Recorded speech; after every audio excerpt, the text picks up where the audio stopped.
for this warmth and this love. आज थोड़ा ज़्यादा टाइम मिला है वैसे मुझे, तो मैं काफ़ी इसी बात से बहुत खुश हूँ कि थोड़ा लेवल बढ़ गया शायद। यहाँ खड़े होना ही बहुत बड़ी बात है और यहाँ समय मिलना उससे भी ज़्यादा बढ़ गया। So thank you so much to everybody on the front rows and Pawan Malik sir को बहुत बहुत थैंक यू कि उन्होंने मुझे एलिजिबल समझा कि आज मैं कुछ वैल्यू ऐड कर सकती हूँ। थैंक यू लक्ष्मी सर, मैं खुद ही इमोशनल हो गई अपना इन्विटेशन सुन के। अभी इनके लिए तालियां हो जाएंगी। Very good morning. कैसे आप? बहुत करीब है, मैं उनको बहुत वाउच करती आई हूँ स्टार्टिंग से ही, एंड कहीं ना कहीं मेरी जर्नी में इन दो चीज़ों ने बहुत बड़ा रोल प्ले किया है। एंड लास्ट 2 डेज में दोनों ही सब्जेक्ट्स पे बहुत बात हो चुकी है। ऐसा नहीं है सब्जेक्ट्स उठाए नहीं गए, इतने इंपॉर्टेंट है इसलिए उठाए गए हैं, बट हर लीडर का एक अंदाज है। तो मेरी जर्नी में उन चीज़ों ने क्या रोल प्ले करा और मेरा क्या फ्लेवर मैं ऐड कर सकती हूँ, आज मैं उन 2 बातों के बारे में बात करूंगी। अभी रिसेंटली हमारा हेड ऑफिस में बहुत शानदार इवेंट हुआ था दिल्ली के अंदर। चकाचक हमारे सारे ही सब हॉल्स भरे हुए थे, एंड वहाँ पे माइक दिया गया था, अपॉर्चुनिटी मिली थी कुछ बोलने के लिए, और वहाँ भी मैंने एक ही बात बोली थी स्टार्ट करते ही कि एक अपलाइन एक डाउनलाइन को सबसे अच्छी चीज़ जो सिखा सकता है वो अपने रीसेंट फील्ड एक्सपीरियंस से सिखा सकता है। बोला था मैंने ऐसा? Yes. So honestly speaking last 30-40 दिन के अंदर मैं खुद के साथ बहुत मैंने सेल्फ एनालिसिस किया। बहुत ज़रूरी होता है ये अपने साथ सेल्फ टॉक करना, और मैंने सच में खुद से बात की कि आकृति आज तेरे पास जो कुछ भी है वो कैसे आया। मैं नहीं कहती मैं बहुत सक्सेसफुल हूँ, बट हाँ सक्सेस के जो पैरामीटर्स मैं सोच के आई थी। मैं 18 साल की थी जब मैंने इस बिजनेस को शुरू किया था, स्कूल खत्म हुआ था, कॉलेज शुरू होने वाला था, और मैं कुछ पैरामीटर सेट करके आई थी जब मेरा ड्रीम बड़ा हो गया था। And that was the second year of my networking career. पहले साल में तो सभी मस्ती करते हैं, एक स्टूडेंट लॉलीपॉप होती है हमारे पास जो हम जूझते रहते हैं कि अभी तो स्टूडेंट है, होता है ऐसा? Yes. So second year onwards मैं इस बिजनेस को लेके बहुत ज़्यादा सरेंडर कर दिया था मेरे सिस्टम को। विजन बहुत बड़ा हो गया था, और मैं सोचा करती थी कि मैं अपने 20s के अंदर, अपने मिडिल 20s में, अपने लेट 20s के अंदर एक ऐसी लाइफ जीऊंगी जो ब्रांडेड होगी। एक 25 से 30 लाख रुपए की लग्जरी कार होगी, इंटरनेशनल घूमूंगी, डोमेस्टिक घूमूंगी, मेरी माँ जिस भी चीज़ पे हाथ रख देगी मैं कहूँगी पैकेट, एमआरपी देखने की जरूरत नहीं होगी। क्योंकि मैं लोगों की टेस्टिमनी जब सुना करती थी तो अपनी डायरी में रोज लिखती थी कि मुझे नाम बनाना है, फेम चाहिए, कुछ बड़ा करना है अपनी लाइफ पे।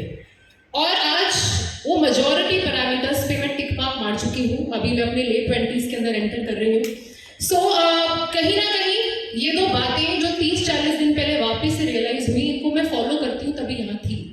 लेकिन हर लीडर को रिविजन की जरूरत होती है। अगर मैं आज यूनिवर्सल क्राउन डायरेक्टर हूँ और मुझे यूथ आइकॉन बनना है तो इन दोनों का रिविजन मुझे भी करना पड़ेगा, और अगर मुझे अगले 3 साल में VMCM जाना है तो मुझे इन दोनों बातों को वापस से बहुत डाई हार्ड फॉलो करना पड़ेगा। सो हो रही है क्यूरियोसिटी कौन सी वो 2 बातें?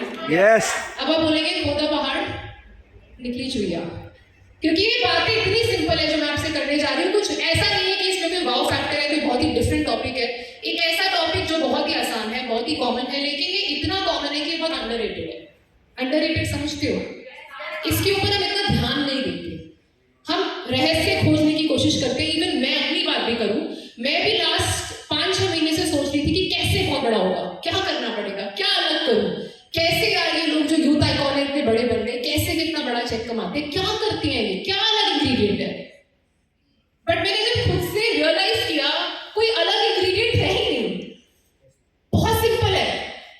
सबसे पहला टॉपिक जो मैं शेयर करूंगी वो है डेली वर्किंग, रोज काम करना, है ना? बहुत सिंपल। यस। बिहार से सर आए थे, उन्होंने भी बोला था इस बिजनेस को समय देना पड़ेगा।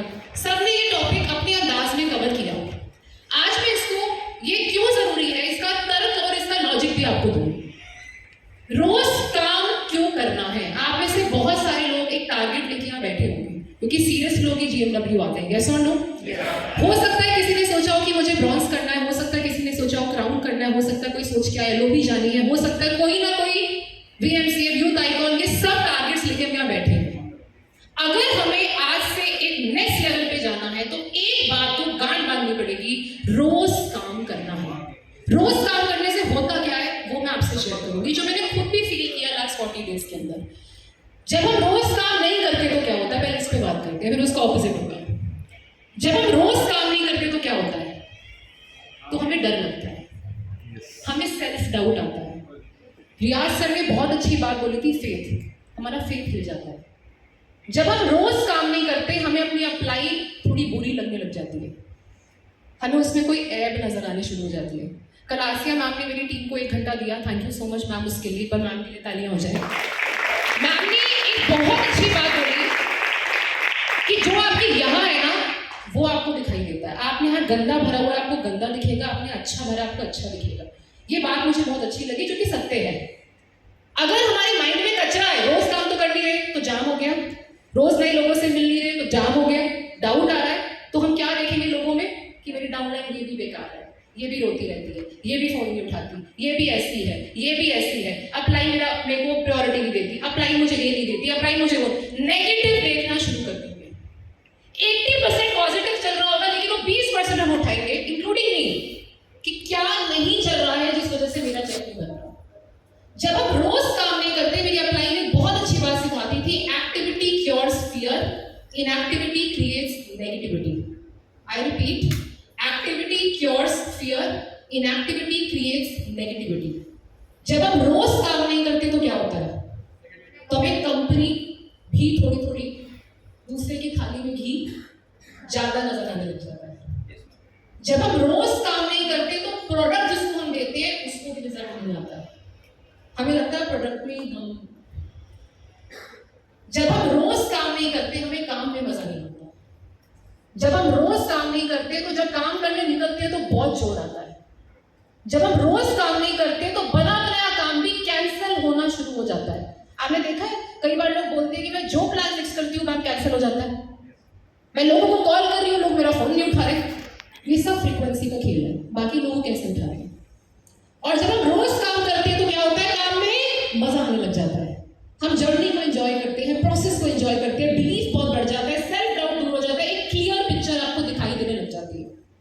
कई बार हमारी अप्लाई बोलती है लिखो कि एलओबी कब लेनी है, और वो डाउनलाइन क्या बोलता है, मुझे दिख ही नहीं रहा, मुझे डर लग रहा है कि 1 लाख का चेक तो मुझे पता ही नहीं। मैं वेस्टीज से नेगेटिव नहीं हूँ, लेकिन मैं आपको डेट या मंथ नहीं दे पा रही या नहीं दे पा रहा, मुझे पता ही नहीं कब बनेगा, क्योंकि हम रोज काम नहीं कर रहे। और जब आप रोज काम करोगे, आपको आपके टारगेट्स बहुत पास दिखने लग जाएंगे। ये मेरे साथ भी हुआ। मेरी हिम्मत नहीं होती थी बोलने की मैं यूथ आइकॉन कब करूंगी, और मेरे डंके की चोट पे गए तो इस साल आप मेरा नाम यूथ आइकॉन में देखोगे, क्योंकि मैं रोज काम कर रही हूं। ऐसा नहीं है कि ये बातें सिर्फ आप पे लागू होती है, मेरे ऊपर भी लागू होती जब तक मैं बीएमसी में हूँ। रोज काम करने से आपको मोहब्बत हो जाती है अपनी टीम से, आपको मोहब्बत हो जाती है क्लाइंट से, आपको मोहब्बत हो जाती है कंपनी से, आपको प्रोडक्ट अच्छी लगती है, आप एक बहुत super positive ball of energy बन जाते हो। जब आप रोज काम करते हो, आपके दिए हुए हर प्रोडक्ट का रिजल्ट आना शुरू हो जाता है। ये पावर है डेली वर्किंग की, जो हमें सिर्फ लगता है कि रोज काम करना ठीक है, किसी ने नहीं किया तो क्या होगा। आप देखना एनर्जी ड्रॉप हो जाएगी, मोमेंटम टूट जाएगा। रोज काम नहीं करेंगे तो फॉलोअप से सेल आनी बंद हो जाएगी। रोज काम करेंगे तो स्किल डेवलपमेंट होगा, आपको खुद से प्यार होगा, आपको फीलिंग आएगी भाई तो हो गया, जो आजकल मुझे बहुत आ रही है। ये एटीट्यूड नहीं है, ये बिल्कुल एटीट्यूड नहीं है। मुझे अपने आप पे मेरा कॉन्फिडेंस जो टूटा हुआ था कहीं ना कहीं वहां चला गया। मुझे पता है भाई मैं बहुत कुछ कर दूंगी, मैं बन जाऊंगी बीएमसीएम। मैंने पवन सर को लिखा कि सर मैं बन जाऊंगी बीएमसीएम, आप देखना मैं कर दूंगी। और लिटरली आज से 2 महीने पहले मुझे दिख ही नहीं रहा था, पता नहीं कब होगा, कैसे होगा। होता है ऐसा, सबके साथ होता है, हम सेम थाली के चट्टे बट्टे हैं, आप अलग और मैं अलग नहीं है। रोज काम करिए बस।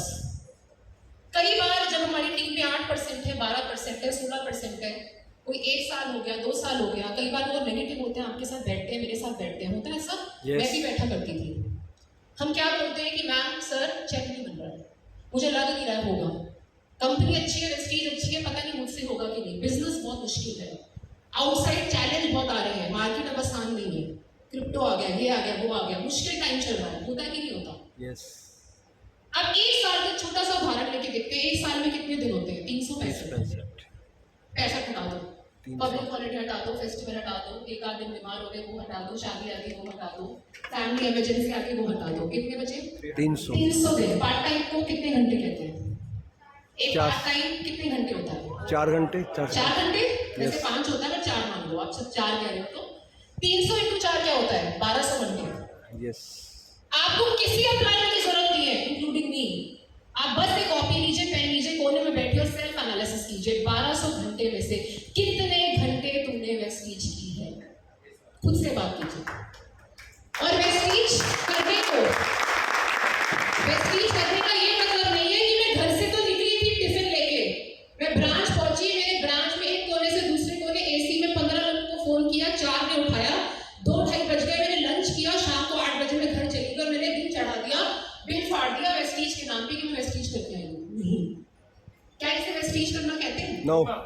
सेम मेरे पे लागू होता है। मैंने ब्रांच में डायमंड लाउंज बुक किया, मैं 6 घंटे वहां बैठ गई, गप्पे लगाई 2 लोगों के साथ, बीच में लंच किया, 4 बार कॉफी पी, फ्री मिलती है, और मैंने घर आके क्या बोला मम्मी को, मैं वेस्टीज करके आई हूँ। ये वेस्टीज नहीं है। बिजी होने में और प्रोडक्टिव होने में बहुत फर्क है। मैंने रोज 2 लोगों को प्लान दिखाया, मैंने रोज 40 लोगों को फोन किया, ऐसे क्या 1200 घंटे मैंने वेस्टीज को दिए? अगर मैंने नहीं दिए तो मुझे हक नहीं है बोलने का कि ये बिजनेस मुश्किल है। और अगर ये कर दिया ना आपने, तो आपके पास टाइम नहीं होगा क्लाइंट के साथ बैठ के डिस्कस करने का, क्योंकि आप अपनी GMW कर रहे होंगे, आप अपने बड़े इवेंट्स कर रहे होंगे, आपको नहीं होगा। रोज काम करना है, बहुत मुश्किल नहीं है ये, 1 महीना मुश्किल लगेगा। मैंने वेट कम किया, 25-26 kg वेट कम किया, बहुत मुश्किल नहीं था। पहला महीना बहुत मुश्किल था। मुझे मीठा बहुत पसंद है, बहुत ही ज्यादा पसंद है। हर रात मैं ब्राउनी खाती थी, मतलब दिन नहीं होता था ऐसा मैंने किसी दिन ब्राउनी जोमेटो से ऑर्डर नहीं की। 1 महीना बस वो ब्राउनी की फोटो बनती थी और मैं खाती नहीं थी उसको, ऐसी रिलिश कर लेती थी। 1 महीना बहुत मुश्किल था, लेकिन अब मुझे मजा आता है। अब मुझे फिटनेस के बारे में ज्ञान लेने में मजा आता है। अब जब मुझे कपड़े फिट होते हैं एक्स्ट्रा स्मॉल, तो मुझे बहुत मजा आता है। मैं अब नई शॉपिंग करने में बहुत एक्साइट होती हूँ, मुझे अच्छा लगता है हेल्दी होना। सेम रोज काम करने के साथ है। अगर 1 महीना बस अपने आप को डेली पुश कर दिया, डेली प्लान दिखा दिया, आप दिन में सो नहीं पाओगे बिना प्लान दिखाए, ये दिन भी आ जाएगा। यस। फर्स्ट मैसेज जो मैं आप सबको देना चाहती हूँ वो क्या है? रोज काम, कंसिस्टेंट। क्या ये पॉसिबल है? यस। वो सब करेंगे जिनको यहाँ है। अगर आप अगली GMW में स्टेज पे आके अपनी बात रखना चाहते हैं, तो बस एक काम कीजिए, इस GMW से अगली GMW तक रोज काम कीजिए, और कोई रहस्य नहीं है, कोई सीक्रेट नहीं है। सेम मेरे प्लान होते हैं, सेम सेकंड टॉपिक अगेन, मैं इसकी बहुत अगेन बोलूंगी, बहुत रिलीजियस फॉलो रही हूँ शुरू से, और मुझे लगता है कि यार इसके ऊपर कुछ भी नहीं है। सबने बहुत सारी बातें बताई, ये टॉपिक भी बहुत बार डिस्कस हुआ। जब मैं अपनी पहली ऑर्गेनाइजेशन में थी, वेस्टीज मेरी सेकंड ऑर्गेनाइजेशन है, 5-6 साल मैंने एक बाइनरी प्लान के अंदर काम किया, जो कि एक राइट ऑर्गेनाइजेशन नहीं थी अकॉर्डिंग टू गवर्नमेंट। समय भी बर्बाद हुआ, लेकिन सीखा भी बहुत कुछ। फर्स्ट ऑर्गेनाइजेशन थी, वहां भी जब मैं जिस अपलाइन के साथ काम करती थी, मैं उनकी जबरदस्त फॉलोअर थी। और जो मेरे कुछ बचे हुए लोग हैं पुरानी टीम के, उनको भी ये बात शायद पता होगी कि कभी भी ऐसा कोई टाइम नहीं आया जहाँ पे मैंने अपनी अपलाइन को कभी डिसरिस्पेक्ट किया हो। सेकेंड पॉइंट जिस पर मैं बात करूंगी वो है अपलाइन सरेंडर, जिसके ऊपर पवन सर ने भी बहुत बात की, हनुमान, अर्जुन, सारी बातें हुई, समर्पित करना, सब कुछ हुआ। यस और नो? यस। बस मेरी जर्नी में इसने क्या रोल प्ले करा और मेरा उस पर क्या करके वो मैं आज आपको दूंगी। वही आ गया, जब मैं बैठी अपने साथ, मैंने दोबारा से अपने आपसे पूछा कि क्या ये जो पॉइंट है मेरी लाइफ में, इसकी कितनी अहमियत है। जब मैं वेस्टीज के अंदर आई, आसिया मैम ने कल बताया, वो भी लॉकडाउन में ज्वाइन हुए थे, मैं भी 2020 में ज्वाइन हुई थी। 150-200 लोगों की टीम हम लेके आए थे, 220 लोगों की टीम मेरे ख्याल हमने अपने साथ ज्वाइन कराई थी। फर्स्ट मंथ मेरा स्टार रैंक अचीव हो गया था, और फिर क्या हुआ, लॉकडाउन हो गया। हम कंपनी के ऑफिस भी नहीं देख पाए, कोई भी प्रोग्राम नहीं देख पाए, ये सब क्या होता है हमें पता नहीं था, प्लान भी नहीं पता था, परफॉर्मेंस बोनस से कुछ भी नहीं पता था। 2 इयर्स हमने ऑनलाइन काम किया और मेरी टीम 80% डेड हो गई। 15-20 लोग रह गए थे, मैं सही कह रही हूँ, जो लोग आगे बैठे हैं उन्हें पता होगा। लॉकडाउन के बाद हमने 20 लोगों से एक 50 लोगों के हॉल में मीटिंग करना शुरू किया।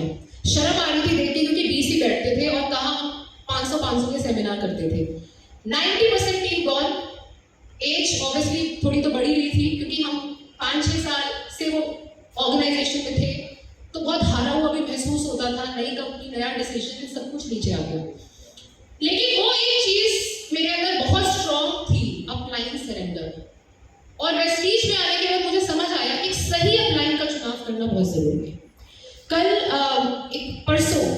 फर्स्ट डे पे सर ने बबीता गीता फोगाट का वीडियो दिखाया था, हानिकारक बापू। यस, मुझे लगता है ओलंपिक में कोई भी मेडल नहीं ला सकता जब तक आपका कोच स्ट्रिक्ट नहीं है। एक सही अपलाइन का चुनाव करना बहुत जरूरी है। वो अपलाइन मत ढूंढिए, हो सकता है आज आपकी 4 अपलाइन हो सकता है आपके एलओएस में 5 अपलाइन हो सकता है आपकी 3 अपलाइन हो। यस और नो? यस, उस अपलाइन को तलाश मत कीजिए जिससे गॉसिप करने में मजा आता है। उस अपलाइन की तलाश मत कीजिए जो थोड़ी थोड़ी आपके साथ भी मस्ती कर लेता है। उस अपलाइन की तलाश कीजिए जो हार्ड हो, हार्ड कोच हो, जो आपको आसान रास्ता ना दिखाए, सही रास्ता दिखाए। और जब मैं वेस्टीज में आई मुझे रियलाइज हुआ कि एक कोच की क्या इंपॉर्टेंस होती है। बॉलीवुड में भी गॉडफादर होता है कि नहीं होता है? यस। एंड ओलंपिक्स के अंदर आप देखिए हर इंसान जो भी प्लेयर बनता है बहुत बड़ा कर जाता है, उसके पीछे कोच का कितना बड़ा रोल होता है। 90% 80% रोल एक कोच का होता है। हमने मिल्खा सिंह की वीडियो देखी अभी संडे, वो पॉइंट भी कहा, आपने देखा कि वो जो उसके कोच थे जब उसने रिकॉर्ड ब्रेक किया तो उनकी आंखों में आंसू आ गए थे। यस, वो सीन देखा आपने? यस। अब एक राइट अपलाइन कौन होती है, इस पे बात करते हैं। एक राइट अपलाइन वो होती है जो 100% सिस्टम फॉलोअर होती है। एक राइट अपलाइन वो होती है जो 2 तारीख को कंसिस्टेंसी करती है। एक राइट अपलाइन, एक राइट कोच वो होता है जो प्रोडक्ट खाता है, जो सप्लीमेंट यूजर है। एक राइट अपलाइन वो है जो प्रोडक्ट का रिजल्ट अपने ऊपर सबसे पहले लेके आता है। एक राइट अपलाइन वो है जो आपको फील्ड में दिखती है। एक राइट अपलाइन वो है जो आपका प्लान लेने भी आती है। एक राइट अपलाइन वो है जो आपकी ट्रेनिंग लेने भी आती है। एक राइट अपलाइन वो है जो हर दम आपके लिए अवेलेबल रहती है। एक राइट अपलाइन कौन है जो आपको एक्सक्यूज नहीं देती बार बार। एक राइट अपलाइन कौन है जो आपके हर समय में आपके साथ रहती है। एक राइट अपलाइन वो है जो बुरे समय में आगे से खेलती है और अच्छे समय में पीछे जाके खड़ी होती है। एक राइट अपलाइन वो है जो अपनी टीम को आगे रखती है और खुद थोड़ी पीछे रहती है। अपनी टीम को हाईलाइट करती है, अपनी टीम को स्पेस देती है। एक राइट अपलाइन वो है जो मी नहीं करती, वो वी करती है। एक राइट अपलाइन, एक रोल मॉडल वो है जो अपनी अपलाइन की इज्जत करती है, क्योंकि जो आप दोगे वही आप रिसीव करोगे। आप मेरे अग्री करते हो? यस। तो जब आप एक राइट अपलाइन का चुनाव कर लें, एक राइट अपलाइन आपको मिल जाए, उसके बाद क्या करना है? 100% उसमें सरेंडर करना है। बहुत बार मैं ये चीज़ फील करती हूँ कि जैसे जैसे हमें एक अपलाइन के साथ कुछ समय बीतता है, ये मेरी अपनी एक ऑब्जर्वेशन है, गलत भी हो सकती है, सही भी हो सकती है, सबके साथ नहीं, लेकिन कुछ के साथ ऐसा होता है। मान लीजिए आपको 1 साल हो गया उस अपलाइन के साथ, एक राइट अपलाइन के साथ। Are you with me? Yes. 1 साल हो गया और वो पर्सन आपके साथ खाता भी है, पीता भी है, आपके साथ घूमता भी है। क्यों? ताकि आपको कंफर्टेबल फील हो। आपको क्यों इंपॉर्टेंस दे रहा है? ताकि आपको फैमिली फीलिंग आए। लेकिन कई बार जब वो हमारे साथ घूमता है, खाता है, पीता है, हमारी हर कॉल पे अवेलेबल रहता है, तो 1 साल बाद क्या होता है? घर की मुर्गी दाल बराबर हो जाती है। सबके साथ नहीं होता, लेकिन बहुत बार होता है। ये मैं डंके की चोट पे कह सकती हूँ, 4.5 साल में आज तक एक कॉल नहीं है जो मैंने पवन सर का मिस किया। 0.1% अगर मेरे से कभी गलती भी हुई हो, 10 सेकंड के अंदर मैं कॉल बैक करती हूँ, और 1000 में से कभी एक बार हुआ होगा। ये बहुत छोटी सी बात है, लेकिन ये बहुत मोटी बात है। एक वक्त ऐसा आ जाता है जब हम 4 फोन के बाद रिस्पॉन्ड करते हैं, वो भी जब फ्री हो जाते हैं। कई बार ऐसा होता है अपलाइन का मैसेज आया, हम ऑनलाइन आए लेकिन ऑफलाइन चले गए, खोला नहीं कि बाद में देखते हैं। कई बार ऐसा होता है कि अपलाइन ने कोई टास्क दे दिया, लेकिन अब क्यों 1-2 साल हो गए ना उसके साथ, कर दूंगा, कर दूंगी, क्या हो गया? एक सेंसिटिविटी कहीं ना कहीं घूम सी जाती है। मेरी अपलाइन ने मुझे एक बात सिखाई थी, एक इंसान को राम मानो, आपके लिए लाखों हनुमान खड़े हो जाएंगे। इसका मतलब क्या है? एक इंसान को वो दर्जा दे दो, आपको वो दर्जा देने वाले हजारों लोग खड़े हो जाएंगे। यही है नेटवर्क मार्केटिंग। मैं ये समझ नहीं पाती कि कैसे ऐसा हो जाता है। कई बार अपलाइन कहेगी GMW की पेमेंट दे दो, 4 दिन लटकाएंगे, 20 दिन लटकाएंगे। आज तो कभी ऐसा नहीं हुआ, मैं सच में बता रही हूँ, भगवान देख रहा है। चाहे मेरे में 100 कमियां हो, लेकिन ये तो कभी भी नहीं है कि मैंने सर को कभी वेट कराया हो। अगर सर ने पेमेंट मांगी है, मैं जेब से दे दूंगी, लेकिन कभी नो नहीं करूंगी, क्योंकि मेरी अपलाइन ने मेरे से कुछ एक्सपेक्ट किया, बाद में रिकवर कर लूंगी। आज तक कभी ऐसा नहीं हुआ कि सर ने कोई टास्क दिया और मैंने 2 दिन डिले किया, 2 मिनट भी मैंने डिले नहीं किया, इसीलिए आज मैं। और यस आप सोच के देखो यार, 1000 लोग हैं जो आपको कहते हैं तेरे से नहीं होगा। घर में भी आपको रोज कहा जाता है भाई छोड़ दे, होता है कि नहीं होता? Yes. हो सकता है आपकी बीवी आप पे डाउट करे, हो सकता है हस्बैंड डाउट करे, हो सकता है इन-लॉज डाउट करे, बट एक इंसान है जो हर बार हाथ आगे करता है, बोलता है भाई तू कर ले, तू कर लेगा, तू चढ़ जाएगा, तुझसे हो जाएगा। होता है कि नहीं होता? यस आज हमारे पास शायद एलओबी का बिजनेस भी नहीं है, आज हम इतने छोटे बिजनेस में भी होंगे, लेकिन फिर भी वो बेचारा, चाहे आपकी कैसी भी पर्सनालिटी है, वो रोज आपको कॉल करता है, आपकी हर कॉल उठाता है, आप कुछ भी उसको सुना देते हो फिर भी वो बुरा नहीं मानता। हो सकता है उसकी लाइफ में कोई परेशानी चल रही हो सकता है जब आपका कॉल आया उसका मूड ऑफ हो सकता है वो रो रहा हो, लेकिन जब आपका कॉल उठाएगा ना ये सारी परेशानी भूल जाता है। मैं 10 मिनट इसके ऊपर बात करूंगी, मुझे रोना आ जाएगा क्योंकि ये इतना सेंसिटिव टॉपिक है। क्या आपने कभी फील किया एक इंसान, बस एक इंसान आपको इतनी इंपॉर्टेंस देता है जो दुनिया में कोई नहीं दे सकता, उसको सर का ताज बनाओ, उसको सर्वोपरि रखो, क्योंकि ऐसे लोग कमाने से भी नहीं मिलते। अपलाइन गया जब कि आप टैटू लगा गया, upline is life line, upline is life line, क्योंकि अपलाइन नहीं है ना तो कुछ नहीं है। हर बार मेरी अपलाइन में सिखाती थी कि हजारों डाउनलाइन है एक अपलाइन के पास, लेकिन एक डाउनलाइन के पास एक ही तो है। अगर उसको भी प्यार से नहीं रखोगे, उसको भी गहना पहन के नहीं रखोगे, तो लाइफ का मीनिंग ही क्या है? क्योंकि एक वो ही तो चाबी है आपके हर ताले की, एक वो ही तो इंसान है जो आपके हर ड्रीम को पूरा करेगा। अगर उसको भी हमने घर की मुर्गी बना दिया तो फिर तो there is no depth in anything. मैंने आपको सीरियस नहीं किया है, मैं आपको फील कराना चाहती हूँ कि ये जो पॉइंट है इसकी मैं सच में एक समर्पण करके ही मैंने इस बिजनेस को किया है। सिचुएशंस बहुत सारी रही, कंपनी चेंज हुई, नई अपलाइन मिली, बहुत सारी अपलाइन मिली, लेकिन ये बात अब मैं, भगवान भी देख रहा है, ये तो मतलब मुझे लगता है कि ये मेरे ऐसे वर्ड्स हैं जो कभी चेंज ही नहीं हो सकते जब तक मेरी सांस है एक ही अपलाइन।